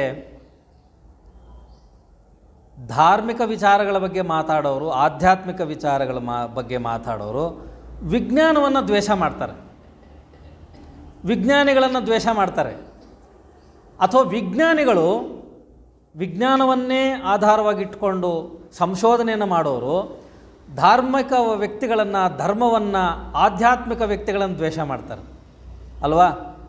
ಆದರೆ ಥಿಯಾಸಫಿ ಏನು ಹೇಳುತ್ತೆ ಅಂದರೆ ಧರ್ಮ, ಆಧ್ಯಾತ್ಮ ಮತ್ತು ವಿಜ್ಞಾನ ಎಲ್ಲವನ್ನ ಜೊತೆಯಾಗಿ ನಾವು ತೆಗೆದುಕೊಂಡು ಹೋದಾಗ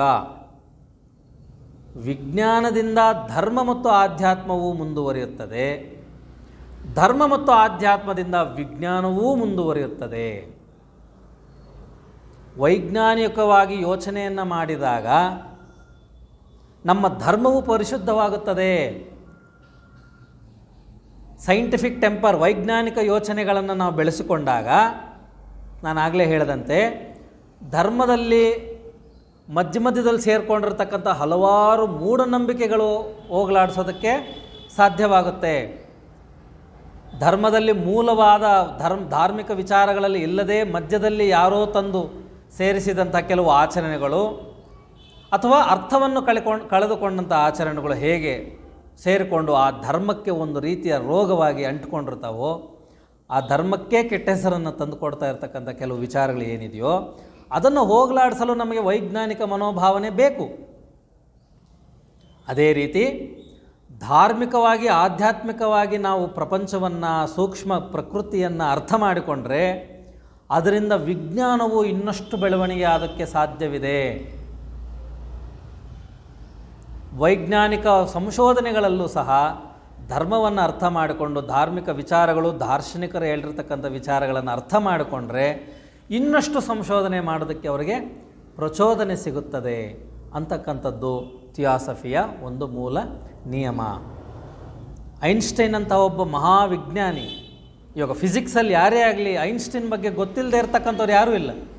ಅಥವಾ ಪ್ರತಿಯೊಬ್ಬ ವಿದ್ಯಾರ್ಥಿಯು, ಶಾಲಾ ವಿದ್ಯಾರ್ಥಿಗಳಿಗೂ ಸಹ ಐನ್ಸ್ಟೈನ್ ಬಗ್ಗೆ ಗೊತ್ತು. ಐನ್ಸ್ಟೈನ್ ಒಬ್ಬ ವಿಜ್ಞಾನಿ, ಅವನು ಏನೇನು ಸಿದ್ಧಾಂತಗಳನ್ನು ಪ್ರತಿಪಾದನೆ ಮಾಡಿದ್ದಾರೆ ಅದೆಲ್ಲವನ್ನು ನಾವು ಓದ್ತೇವೆ, ಎಕ್ಸಾಮ್ಸಲ್ಲಿ ಬರಿತೇವೆ, ಬೈಹ್ಯಾಟ್ ಮಾಡಿದ್ದೇವೆ. ಅಂಥ ಒಬ್ಬ ವಿಜ್ಞಾನಿ ಸಹ ಸೀಕ್ರೆಟ್ ಡಾಕ್ಟ್ರಿನ್ ಪುಸ್ತಕವನ್ನು ಓದ್ತಾ ಇದ್ದ. ಅದರಲ್ಲಿರ್ತಕ್ಕಂಥ ಹಲವಾರು ವಿಚಾರಗಳು, ಆತ್ಮ, ಪರಮಾತ್ಮನ ವಿಚಾರಗಳು, ಪ್ರಜ್ಞೆಯ ವಿಚಾರಗಳು, ಚೈತನ್ಯದ ಅಲೆಗಳ ವಿಚಾರಗಳು, ಅದು ಹೇಗೆ ಈ ಭೌತಿಕ ಪ್ರಪಂಚ ಮ್ಯಾಟರ್ ಅನ್ನೋದನ್ನು ಸೃಷ್ಟಿ ಮಾಡ್ತು, ಅದರ ಒಳಗೆ ಈ ಆತ್ಮ ಅಥವಾ ಪುರುಷಾತ್ಮ, ಸ್ಪಿರಿಟ್ ಅಂತ ಏನು ಕರಿತೀವಿ, ಅದರ ಒಂದು ವಿಚಾರಗಳು, ಇವೆಲ್ಲವನ್ನು ತಿಳ್ಕೊತಾ ಇದ್ದ. ಆತ ತನ್ನ ಬಾಯಲ್ಲೇ ಹೇಳಿರ್ತಕ್ಕಂಥ ಮಾತು ತನ್ನ ಶಿಷ್ಯರಿಗೆ, ಈ ಪುಸ್ತಕ ನನಗೆ ನನ್ನ ಸಂಶೋಧನೆ ಮಾಡೋದಕ್ಕೆ ಭಾಳಷ್ಟು ವಿಚಾರಗಳನ್ನು ನನಗೆ ಪ್ರಚೋದನೆ ಕೊಟ್ಟಿದೆ, ಐಡಿಯಾಸನ್ನು ಕೊಟ್ಟಿದೆ. ಧಾರ್ಮಿಕ ವಿಚಾರಗಳನ್ನು ಅರ್ಥ ಮಾಡಿಕೊಂಡ್ರೆ ವಿಜ್ಞಾನಿಗಳು ಸಹ ತಮ್ಮ ವಿಜ್ಞಾನ ಸಂಶೋಧನೆಗಳಲ್ಲಿ ಮುಂದುವರಿಯಲು ಸಾಧ್ಯವಿದೆ. ಹಾಗಾಗಿ ಒಂದಕ್ಕೊಂದು ವಿರುದ್ಧವಾದಂಥ ವಿಚಾರಗಳಂತ ನೋಡದೆ ಧರ್ಮ, ಆಧ್ಯಾತ್ಮ, ನೈತಿಕತೆ ಮತ್ತು ವಿಜ್ಞಾನವನ್ನು ಸಮತೋಲನದಲ್ಲಿ ನೋಡುವಂಥ ಒಂದು ಅವಕಾಶವನ್ನು ಥಿಯಾಸಫಿ ನಮಗೆ ಮಾಡಿಕೊಡುತ್ತದೆ. ಮತ್ತು ಇದರೆಲ್ಲದರ ಹೊರತಾಗಿ ಥಿಯಾಸಫಿ ಸೊಸೈಟಿ ಇಲ್ಲಿ ನಾವು ಸಹೋದರತ್ವದ ಬಗ್ಗೆ ನಾವು ಮಾತಾಡ್ತೇವೆ. ಸಹೋದರತ್ವ ಅಂತಕ್ಕಂಥದ್ರ ಬಗ್ಗೆ ನಾನು ವಿವರವಾಗಿ ನಿಮಗೆ ಹೇಳಬೇಕಾಗಿಲ್ಲ. ಯಾವುದೇ ಧರ್ಮದವರಾಗಿರಲಿ, ಯಾವುದೇ ಸಿದ್ಧಾಂತದ ಪ್ರತಿಪಾದನೆಯನ್ನು ಮಾಡಿರುವಂಥವರಾಗಿರಲಿ, ನಾವೆಲ್ಲ ಸಹೋದರ ಭಾವನೆಯನ್ನು ಬೆಳೆಸಿಕೊಂಡಾಗ ನಾವಿವೆಲ್ಲ ವಿಚಾರಗಳನ್ನು ಅರ್ಥ ಮಾಡಿಕೊಳ್ಳೋದಕ್ಕೆ, ಕಲಿಯೋದಕ್ಕೆ, ವಿಚಾರ ಮಾಡೋದಕ್ಕೆ ಒಂದು ಅನುಕೂಲವಾದಂಥ ಒಂದು ವಾತಾವರಣ ಸೃಷ್ಟಿಯಾಗುತ್ತದೆ. ಈಗ ನಾವು ಆ ಸಹೋದರ ಭಾವನೆಯನ್ನೇ ಬೆಳೆಸ್ಕೊಂಡೇ ಹೋದಾಗ, ಸಹೋದರತ್ವವನ್ನು ನಾವು ಬೆಳೆಸ್ಕೊಂಡೇ ಹೋದಾಗ ಅವರ ಆಚರಣೆಯಲ್ಲಿ, ಅವರ ವಿಚಾರಗಳಲ್ಲಿ ನಮಗೆ ಸಹಜವಾಗಿ ದ್ವೇಷ ಮೂಡುತ್ತೆ. ಮೊದಲು ಆ ವ್ಯಕ್ತಿಯೊಂದಿಗೆ ಸಹೋದರತ್ವವನ್ನು ಬೆಳೆಸಿಕೊಂಡಾಗ ಮಾತ್ರ ಅವರ ಆಚಾರ ವಿಚಾರಗಳನ್ನು ಕೇಳೋದಕ್ಕೆ ಮನಸ್ಸು ಬರುತ್ತೆ ಅಲ್ವಾ. ಈಗ ನಾನು ಯಾವುದೋ ಒಂದು ವಿಚಾರ, ಒಂದು ಧರ್ಮದಲ್ಲಿ ಏನೋ ಹೇಳಿದೆ ಅಂಥೇಳಿ ತಿಳ್ಕೋಬೇಕು. ಶಂಕರಾಚಾರ್ಯರು ಅವರು ಯಾವುದೋ ಒಂದು ವಿಚಾರದ ಬಗ್ಗೆ ಏನು ಹೇಳಿದ್ದಾರೆ ಅಂತ ಹೇಳಿ ನಾನು ತಿಳ್ಕೋಬೇಕು. ಆ ಸಿದ್ಧಾಂತವನ್ನು ನಾನು ಅರ್ಥ ಮಾಡ್ಕೋಬೇಕು. ಆ ಸಂಸ್ಥೆಗೆ ಹೋಗಬೇಕು, ಅಲ್ಲಿರೋ ಬುಕ್ಸ್ ಓದಬೇಕು, ಶಂಕರಾಚಾರ್ಯರು ಏನು ಹೇಳಿದ್ದಾರೆ ಅನ್ನೋದನ್ನು ನೋಡಬೇಕು. ಅದು ನನಗೆ ಅರ್ಥವಾಗಲ್ಲ, ಸಂಸ್ಕೃತದಲ್ಲಿದೆ, ಅದನ್ನು ಕನ್ನಡಕ್ಕೆ ಹೇಳೋರು ಬೇಕು, ಅಥವಾ ಕನ್ನಡಕ್ಕೆ ಬರೆದಿರುವಂಥ ಪುಸ್ತಕಗಳು ಬೇಕು ಅಲ್ವಾ? ಇವೆಲ್ಲ ಸಾಧ್ಯವಾಗಬೇಕು ಅಂದರೆ ಆ ಶಂಕರಾಚಾರ್ಯರ ಮಠ, ಅಲ್ಲಿರ್ತಕ್ಕಂತಹ ವ್ಯಕ್ತಿಗಳು, ಅವರೊಂದಿಗೆ ನನಗೆ ಒಂದು ಉತ್ತಮ ಬಾಂಧವ್ಯ, ಸಹೋದರತ್ವ ಇದ್ದರೆ ತಾನೇ. ಅವರು ನೋಡಿದ್ರೆ ನನಗೆ ಇಷ್ಟ ಆಗದೇ ಇರೋ ರೀತಿ ನಾನು ಓಡಾಡ್ತಾ ಇದ್ದರೆ ನನಗೆ ಅವಕಾಶ ಎಲ್ಲಿ ಸಿಗುತ್ತೆ? ಮಧ್ವಾಚಾರ್ಯರು ಏನು ಹೇಳಿದ್ದಾರೆ ಅನ್ನೋ ತಿಳ್ಕೋಬೇಕು ಅಂದರೆ ಆ ಸಂಸ್ಥೆ, ಆ ಮಠ, ಆ ವಾತಾವರಣ, ಅವರ ಭಕ್ತಿ ಅಲ್ವಾ, ಇದರ ಆ ಒಂದು ಆಚಾರಗಳನ್ನು ಮಾಡೋರ ಬಗ್ಗೆ ನನಗೆ ಸಹೋದರತ್ವ, ಒಂದು ಪ್ರೀತಿ, ವಿಶ್ವಾಸ ಇಲ್ಲದೇ ಇದ್ದರೆ ನನಗೆ ಆ ವಿಚಾರ ಅರ್ಥವಾಗೋದೇ ಇಲ್ಲ. ಹಾಗಾಗಿ ಈ ಎಲ್ಲ ವಿಚಾರಗಳನ್ನು ನಾವು ತಿಳ್ಕೋಬೇಕು, ಎಲ್ಲ ಧರ್ಮದ ವಿಚಾರಗಳನ್ನು ತಿಳ್ಕೋಬೇಕು, ಧರ್ಮದ ಮೂಲ ನಿಯಮಗಳನ್ನು ನಾವು ತಿಳ್ಕೋಬೇಕು, ವಿಜ್ಞಾನದವರು ವೈಜ್ಞಾನಿಕ ಮನೋಭಾವನೆಯಿಂದ ನಾವಿದನ್ನು ತಿಳ್ಕೋಬೇಕು, ನೈತಿಕತೆಯ ತಲಹದಿಯಲ್ಲಿ ನಾನು ಇದನ್ನು ತಿಳ್ಕೋಬೇಕು, ಮತ್ತು ತತ್ವಶಾಸ್ತ್ರವನ್ನು ನಾನು ಅರ್ಥ ಮಾಡ್ಕೋಬೇಕು ಅಂತ ಅಂದ್ಕೊಂಡ್ಮೇಲೆ ಪ್ರತಿಯೊಬ್ಬ ಧರ್ಮದ ವ್ಯಕ್ತಿಯೊಂದಿಗೆ, ಪ್ರತಿಯೊಬ್ಬ ಸಿದ್ಧಾಂತವನ್ನು ಫಾಲೋ ಮಾಡುವ ವ್ಯಕ್ತಿಯೊಂದಿಗೆ ಮೊದಲು ಈ ಸಹೋದರತ್ವ ಭಾವ ಈ ಎಲ್ಲ ವಿಚಾರಗಳಿಗೂ ಬುನಾದಿ. ಇದಿಲ್ಲದೆ ಇದ್ದರೆ ಮತ್ತಿನ್ಯಾವುದು ತಿಳ್ಕೊಳ್ಳೋದಕ್ಕೆ ಸಾಧ್ಯವಿಲ್ಲ ಅಂತ ಕೊನೆಯದಾಗಿ ಸಹೋದರತ್ವ ಭಾವದ ಬಗ್ಗೆ ಮೇಡಮ್ ಬೆಸೆಂಟ್ ಅವರು ಹೇಳ್ತಾರೆ. ಈ ಎಲ್ಲವನ್ನು ನಾವು ಇಷ್ಟೊತ್ತು ಏನು ಮಾತಾಡಿದ್ವಿ, ಇದನ್ನು ತಿಳ್ಕೋಬೇಕು ಅಂದರೆ ಸಹೋದರತ್ವ ಭಾವವನ್ನು ಮೊದಲು ಬೆಳೆಸ್ಕೋಬೇಕು. ಅದೇ ಮೊದಲ ಒಂದು ನಿಯಮ. ಮೊದಲು ನೀವು ಆ ಸಹೋದರತ್ವ ಭಾವದಲ್ಲಿ ಇರ್ರಿ, ಅದು ತಾನಾಗಿ ತಾನು ವಿಚಾರ ವಿನಿಮಯ ಆಗ್ತಾ ಹೋಗುತ್ತೆ. ಸಹೋದರತ್ವವೇ ಇಲ್ಲದೆ ಇದ್ದರೆ ವಿಚಾರ ವಿನಿಮಯ ಸಾಧ್ಯವಾಗೋದಿಲ್ಲ. ಹಾಗಾಗಿ ಸಹೋದರ ಭಾವ, ಮತ್ತು ಈ ಸಹೋದರ ಭಾವ ಹೇಗಿರಬೇಕಪ್ಪ ಅಂತಂದರೆ ಪರಿಸ್ಥಿತಿಗಳಿಗೆ ಅತೀತವಾಗಿ, ಅನುಕೂಲಗಳಿಗೆ ಅತೀತವಾಗಿ, ಪರಿಸ್ಥಿತಿ ಮತ್ತು ಅನುಕೂಲಗಳಿಗೆ ಅತೀತವಾದಂಥ ಸಹೋದರ ಭಾವವನ್ನು ಬೆಳೆಸ್ಕೋಬೇಕು. ಉದಾಹರಣೆಗೆ, ನೀವು ಭಾಳ ಅನುಕೂಲಸ್ಥರಾಗಿದ್ದೀರಾ, ನಿಮ್ಮ ಅನುಕೂಲತೆಗೆ ತಕ್ಕಂತೆ ನೀವು ನಿಮ್ಮ ಸಮಯವನ್ನು ಬಳಸ್ಕೊತೀರಾ, ನೀವು ಹೋಗುವಂಥ ಪ್ರದೇಶ ಎಲ್ಲವೂ ನಿಮ್ಮ ಅನುಕೂಲತೆಗೆ ತಕ್ಕಂತೆ ಇರುತ್ತೆ ಅಲ್ವಾ? ಆದರೆ ನಿಮ್ಮ ಅನುಕೂಲತೆ ಪ್ರತಿಯೊಬ್ಬರಿಗೂ ಅದೇ ರೀತಿಯ ಅನುಕೂಲತೆಗಳಿರೋದಿಲ್ಲ. ಅವರದೇ ಆದಂಥ ವಾತಾವರಣ ಬೇರೆ, ಅವರ ಪರಿಸ್ಥಿತಿಗಳು ಬೇರೆ. ಈಗ ಒಬ್ಬ ವ್ಯಕ್ತಿ ತನ್ನ ಅನುಕೂಲತೆಗೆ ತಕ್ಕಂತೆ, ತನ್ನ ಪರಿಸ್ಥಿತಿಗೆ ತಕ್ಕಂತೆ ತನ್ನ ಜೀವನವನ್ನು ನಡೆಸ್ತಾ ಇರ್ತಾನೆ. ನಿಮಗೆ ನೋಡಿದ ತಕ್ಷಣ ಅದು ಅಸಹ್ಯ ಅನಿಸ್ಬೋದು ಅಲ್ವಾ? ನೋಡಿದ ಕೂಡಲೇ ನಿಮಗೆ ಕಣ್ಣು ಮುಚ್ಕೋಬೇಕು ಅಂತ ಅನ್ನಿಸ್ಬೋದು, ಅದು ತಪ್ಪು ಅಂತಲೂ ಅನಿಸ್ಬೋದು ನಿಮಗೆ. ಆದರೆ ಆ ವ್ಯಕ್ತಿಯೊಂದಿಗೆ ಸಹೋದರ ಭಾವ ಯಾವಾಗ ಮೂಡುತ್ತದೆ? ಹೇಗೆ ಮೂಡಲು ಸಾಧ್ಯ? ಈಗ ಬರೀ ತತ್ವ ಹೇಳ್ತಾ ಹೋದರೆ ಆಗೋದಿಲ್ಲ. ಒಂದು ಉದಾಹರಣೆನೇ ತೊಗೊಂಬಿಡೋಣ ಅಲ್ವಾ? ಈಗ ನೀವು ಪೂಜೆ ಮಾಡೋ ರೀತಿ ಹೇಗೆ ಪೂಜೆ ಮಾಡ್ತೀರಾ? ನೀವು ಸ್ನಾನ ಮಾಡ್ತೀರಾ, ಶುದ್ಧವಾಗಿ ಮನೆಯೆಲ್ಲ ಒರೆಸ್ತೀರಾ, ದೇವ್ರ ಮನೆ ಒರೆಸ್ತೀರಾ, ದೀಪ ಹಚ್ತೀರಾ, ಹೂವು ತಂದಿರ್ತೀರಾ, ಊದ್ಗಡ್ಡಿ ಹಚ್ತೀರಾ, ಮಂಗಳಾರತಿ ಬೆಳಿತೀರಾ, ಸಾಮಾನ್ಯ ಅಲ್ವಾ? ಇನ್ನೂ ಕೆಲವರು ಪೂಜೆ ಮಾಡೋ ರೀತಿ ನೋಡಿದ್ರೆ ನಿಮಗೆ ಭಯ ಆಗ್ಬೋದು. ಒಂದು ದೇವಸ್ಥಾನದಲ್ಲಿ ಒಂದು ತ್ರಿಶೂಲನ ತನ್ನ ನಾಲಿಗೆಗೆ ಚುಚ್ಚಿಕೊಂಡು ರಕ್ತ ಸುರಿಸಿಕೊಂಡು ಒಬ್ಬ ದೇವರಿಗೆ ಸೇವೆಯನ್ನು ಅರ್ಪಿಸ್ತಾ ಇರ್ತಾನೆ. ನಿಮಗೆ ನೋಡೋದಕ್ಕೆ ಭಯಂಕರವಾಗಿದೆ ಅದು ಅಲ್ವಾ? ಅಥವಾ ಇನ್ಯಾವುದೋ ಒಬ್ಬ ವ್ಯಕ್ತಿ ಈ ಯಾವ ಆಡಂಬರವೂ ಇಲ್ಲವಿಲ್ಲದೆ ಪರಿಶುದ್ಧನಾಗಿ ಕೇವಲ ಒಂದು ಸಣ್ಣ ಕಲ್ಲು, ಒಂದು ಎಲೆ, ಒಂದು ಉದ್ಧರಣೆಯಷ್ಟು ನೀರು, ಇಷ್ಟೇ. ಆ ಕಲ್ಲು ಮೇಲೆ ನೀರನ್ನು ಹಾಕ್ದ, ಎಲೆಯನ್ನಿಟ್ಟ, ಕಣ್ಣು ಮುಚ್ಕೊಂಡು ಕೂತ್ಕೊಂಡ. ಅವನು ಪೂಜೆಯಲ್ಲಿ ಮುಗಿಯಿತು. ನಿಮಗೆ ನಗು ಬರುತ್ತಾವಾಗ, ಇದು ಯಾವ ಪೂಜೆ ಅಂತ, ಹೌದಾ? ನೀವು ಮಾಡೋ ಪೂಜೆಗೆ ಅದಕ್ಕಿಂತ ಸಿಂಪಲ್ಲಾಗಿರೋದು ನಿಮಗೆ ನಗು ಬರುತ್ತೆ, ಅದಕ್ಕಿಂತ ಭಯಂಕರವಾಗಿರುವಂಥ ಪೂಜೆಗಳು ನಿಮಗೆ ಅಸಹ್ಯ ಓಡಿಸುತ್ತೆ, ಭಯ ಓಡಿಸುತ್ತೆ, ವಿಚಿತ್ರ ಅನಿಸುತ್ತೆ. ಹಾಗಾದರೆ ಸಹೋದರ ಭಾವ ಮೂಡೋದು ಯಾವಾಗ? ಈ ವ್ಯಕ್ತಿ ಜೊತೆನೂ ಸಹೋದರ ಭಾವ ನಿಮಗೆ ಬರಬೇಕು. ನಿಮ್ಮ ಆಚಾರ ವಿಚಾರಕ್ಕೆ ವಿರುದ್ಧವಾಗಿರೋಂಥ ವ್ಯಕ್ತಿ ಜೊತೆನೂ ಸಹೋದರ ಭಾವ ಮೂಡಬೇಕು ಅಂದರೆ ಮೂಲವಾದಂಥ ಸಿದ್ಧಾಂತವನ್ನು ನೀವು ಅರ್ಥ ಮಾಡ್ಕೋಬೇಕು. ಪ್ರತಿಯೊಬ್ಬ ವ್ಯಕ್ತಿ ಸಂಸರಣೆಯಲ್ಲಿ ಹಲವಾರು ಹಂತಗಳಲ್ಲಿರ್ತಾನೆ. ಒಂದೇ